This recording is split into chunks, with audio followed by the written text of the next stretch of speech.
students. Hope you're having a great day today. You guys have been doing great with the student spotlights, and we wanted to change it up a little bit today and do a leader spotlight for you.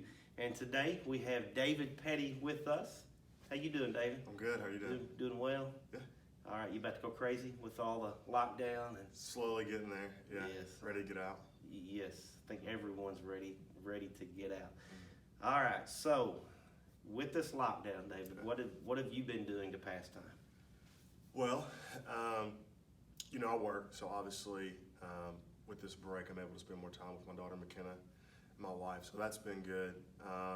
Watch a lot of YouTube videos. Watch a lot of old football games, basketball games. What football games have you been watching? Auburn, of course. Yes. Watched the Iron Bowl a couple of times. Watched the 2005 Iron Bowl, 2006, 2003. I don't have a life, but and also just reading more books. Growing up, I didn't really like reading books, but now as I got older, I've been reading more books. What book are you reading now? I'm reading Not Forsaken by Louis Giglio. Yeah.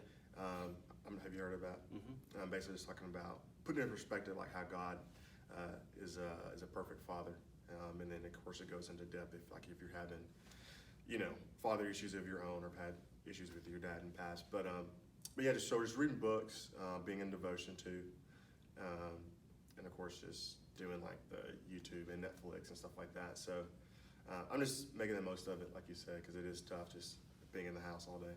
So is there one show on Netflix that you're really binging right now? I would probably say Ozark.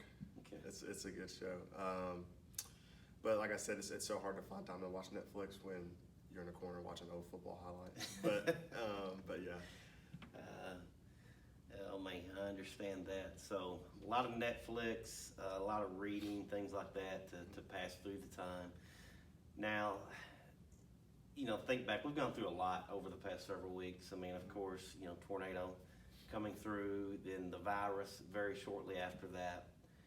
Like, can you see God's goodness still in all of this? Because there's a lot of people, there's a lot of people right now that God has really used this to cause to draw attention to himself, and people were getting curious about spiritual things.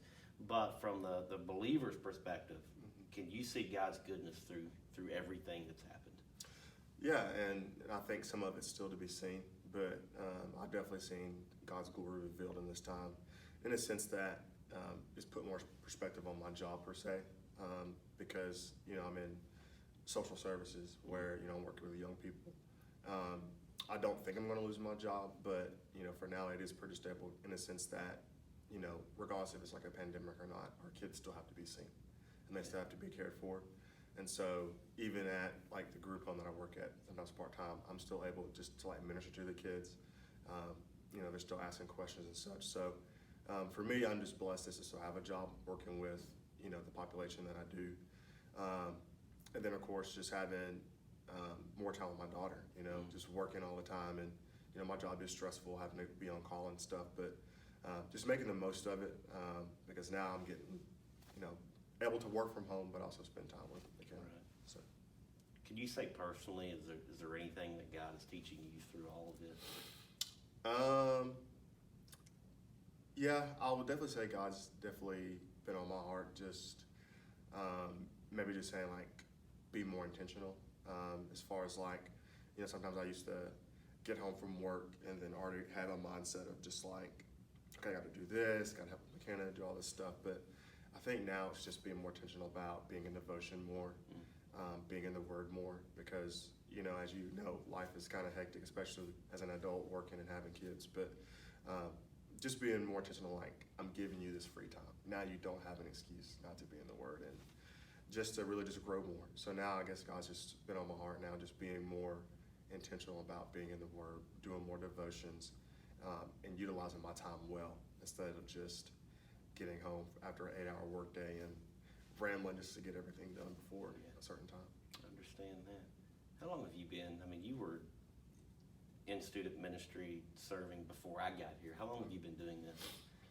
Man, I don't know. Probably 10 months, 10, 11 months. So we got here, me and my wife got here in February of 2018. 18. Okay. And so after being Easton left, I kind of just slowly followed in his footsteps and just been doing it ever since. So I was probably here maybe about a month and a half before I started serving. Okay. So what is your favorite part about serving students? What do you enjoy the most about it? I have a passion for young people. That's why I do what I do. But I guess like the most fun part is just, I don't know about you, but just being around them, whether that's on a Wednesday or Sunday, it's like you just feel young again. Being able to build and connect and build a relationship with these young people kind of brings you back. During Disciple Now weekend, I was dancing to Jonas Brothers and, just acting crazy. So it's good just being around them, being able just to cut up and obviously just to minister to them. How old are you now? 27. Okay. Well, I'm trying to look older growing this beard. 27. Well, Yeah. you are young. I'm 41, and I can tell you the more time I spend around them, I love it. But the older they show me that I am. Yeah. Because trying to keep up, it's just hard to do.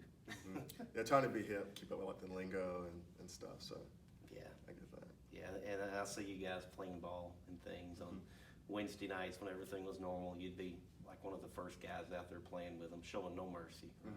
And then Cooper starts hitting me with the crossover. And then I'm like, okay, all right, Justin, come on, we're too old. Yeah. Yeah, so you in your mind you can still respond and still guard that, but physically it's just a little more difficult. For about 10 minutes. 10 minutes. Sometimes I stretch it, but in the morning I realize I went about 5 minutes too long. So. All right, so for the students out there watching right now that they're struggling through this, it is difficult for them as well. I mean, goodness, everything's been changed in their life just like it's been changed in our life.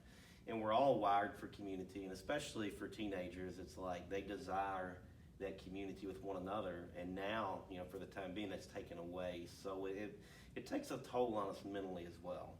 So for that student that's struggling with just all of this, what's some word of advice, some words of encouragement, wisdom that you could give them? I would just say, just be in prayer. Use this time not to really, focus on why is this happening, but just ask, what are you teaching me? What are you wanting to show and reveal to me in this time? That may mean, focusing more on family. A lot of us are spending more time with family. God has a plan and there's a purpose for it, and his ways are just. Sometimes they're more than we can comprehend, but we just have to know that it's for our good and his glory. Even among the tough times, it's kind of hard to think about that, but and a lot of them, like I said, may be yet to be seen. So for the young person, the student that's struggling, I would just say, just to be in prayer and just utilize this time just to respond to what God is just trying to show you in your life, because it'll become abundantly clear what he wants you to see in this time. And for me, it's just being more intentional with the time that I have now, because sometimes we make excuses, and I don't really have an excuse now since I'm at the house most of the day. So it'll become clear, especially if you're reaching out to God. I would just say, ask him to be like, God, what do you want me to see? And it's crazy how, he will tell you, and it will be very clear to you. So just keep praying and just keep being intentional in this time. So. Awesome, good word. All right, before we let you off here, Okay. what's one thing that these students do not know about David Petty? One interesting, fun fact. Let's see. I can do a backflip. Seriously? Yeah. Like still? A standing tuck. I haven't done it in a couple of years. No. Yes, like no hands, like not a back handspring, like standing tuck, no hands. Hey, there's a stage. No, right I'm not gonna do it here. Last time I did that was at a wedding, and I landed flat on my face.